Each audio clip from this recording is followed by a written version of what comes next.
નમસ્કાર વિદ્યાર્થી મિત્રો. આજે આપણે જોશું પ્રસિદ્ધિની ભૂમિકા.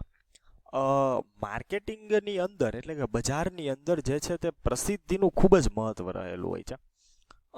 તમે ઘણીવાર એવો શબ્દ સાંભળ્યો હશે કે પબ્લિસિટી. આ વ્યક્તિ અથવા આ કંપની એની પબ્લિસિટી કરે છે. તો ખરેખર આ પબ્લિસિટી છે શું, કઈ રીતે થઈ શકે? તો પબ્લિસિટી એટલે જ પ્રસિદ્ધિ. કે ઈ પ્રસિદ્ધિનું કાર્ય કઈ? પબ્લિસિટી અને પબ્લિક રિલેશન, પ્રસિદ્ધિ અને જાહેર સંપર્ક, આ બંને અલગ અલગ છે.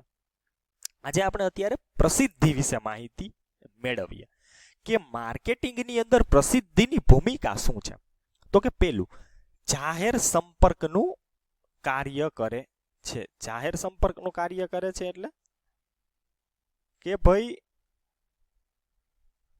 આજે કોઈ કંપની માર્કેટની અંદર અસ્તિત્વ ધરાવે છે તો તેના બિઝનેસની સાથે સાથે સોશિયલ એટલે કે સમાજ સાથે એનો સંબંધ કેવો રહેલો છે તે ખૂબ જ મહત્વનું છે. કારણ કે ધંધો સમાજની અંદર અને સમાજના લોકો સાથે અને લોકો માટે થતી પ્રવૃત્તિ છે.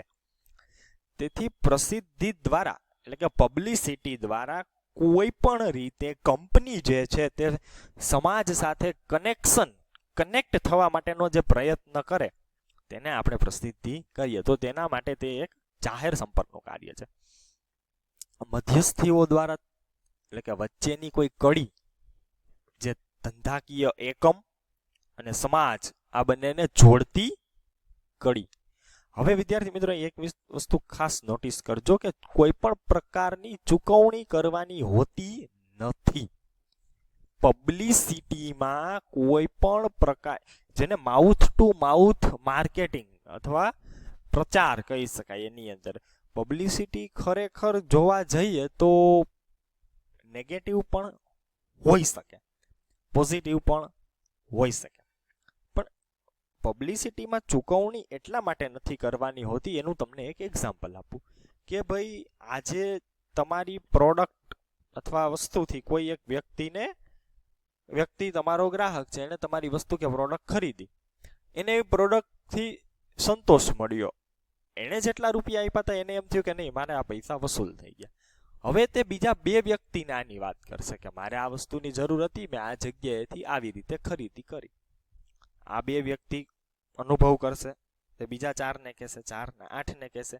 શું થયું? આને કહેવાય પબ્લિસિટી, જે લોકો દ્વારા થાય છે. પણ પબ્લિસિટી ક્યારે પોઝિટિવ થઈ શકશે? જ્યારે કંપનીની સેવાઓ ખૂબ જ સારી હશે ત્યારે.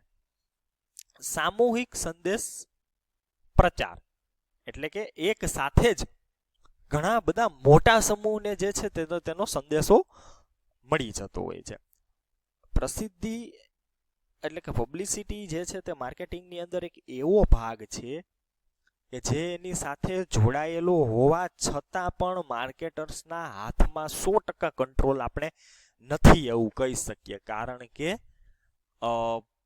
ઘણી બધી વખત એવું બનતું હોય છે કે પબ્લિસિટી જે છે તે પોઝિટિવની જગ્યાએ નેગેટિવ સ્વરૂપ ધારણ કરી લે છે. કારણ કે માર્કેટર્સનો 100% કંટ્રોલ હોતો નથી. એટલા માટે.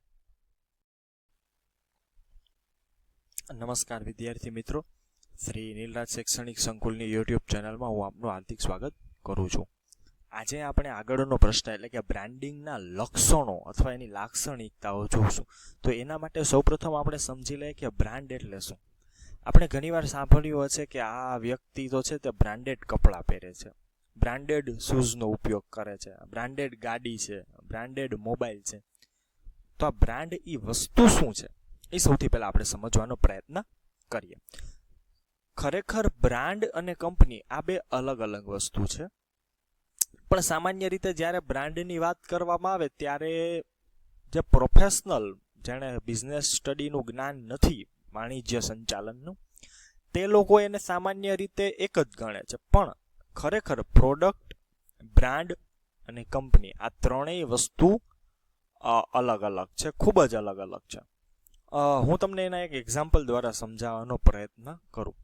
આપણે જાણીએ છીએ કે પાવડર, જે સ્કિન અથવા ફેસ ઉપર લગાડવા માટેનો જે પાવડર આવે છે, એ પાવડર જે છે તે પ્રોડક્ટ છે. પોન્ડ્સ જે છે, આપણે પોન્ડ્સનો પાવડર કહીએ તો પોન્ડ્સ જે છે તે બ્રાન્ડ છે, અને કંપની જે છે તે છે હિન્દુસ્તાન યુનિલિવર, એટલે કે HUL. પણ સામાન્ય રીતે આપણે શું કહીએ કે પોન્ડ્સનો પાવડર આપો, પોન્ડ્સ કંપનીનો પાવડર આપો. પોન્ડ્સ કંપની નથી, પોન્ડ્સ બ્રાન્ડ છે. HUL એટલે કે હિન્દુસ્તાન યુનિલિવરની સેંકડો બ્રાન્ડ છે, એમાંની એક બ્રાન્ડ એટલે પોન્ડ્સ. પોન્ડ્સ સાબુ આવે છે, પાવડર આવે છે, ક્રીમ આવે છે.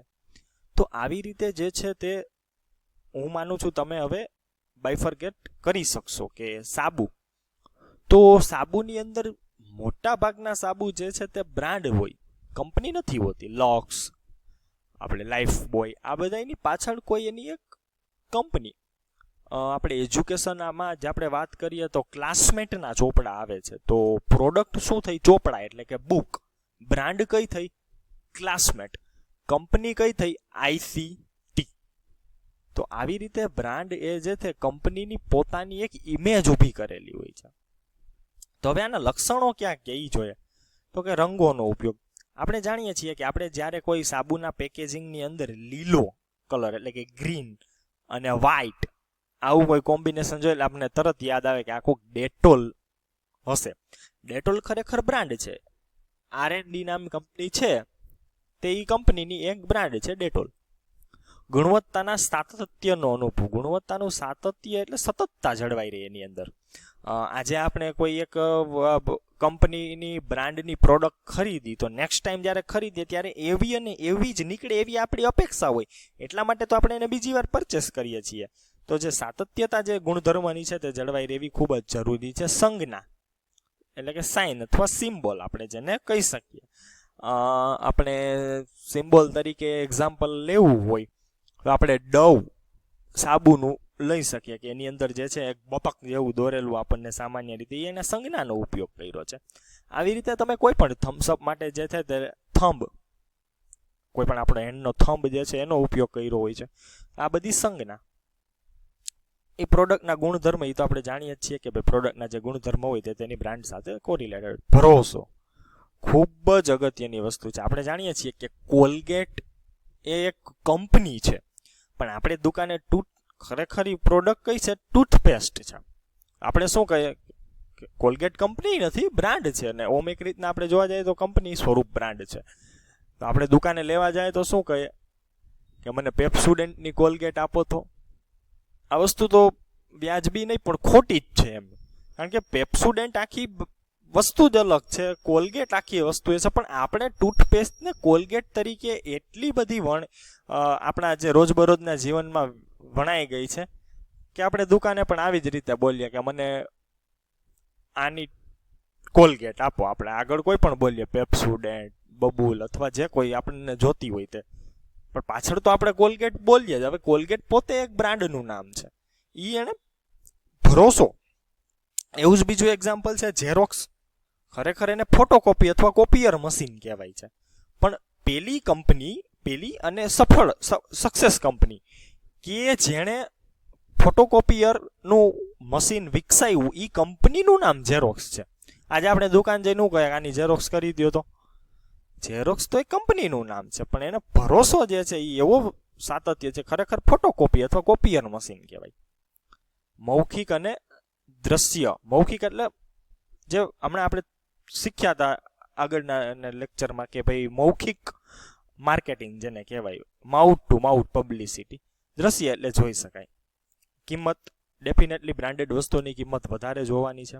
અને ઓળખ, એણે જે પોતાની આગવી ઓળખ બજારમાં પ્રાપ્ત કરી છે તે, જેવી રીતે મેં તમને હમણાં કોલગેટનું એક્ઝામ્પલ આપ્યું, એણે એક પોતાની ઓળખ ઊભી કરી છે. તો આટલા જે છે તે બ્રાન્ડના લક્ષણો આપણે કહી શકીએ.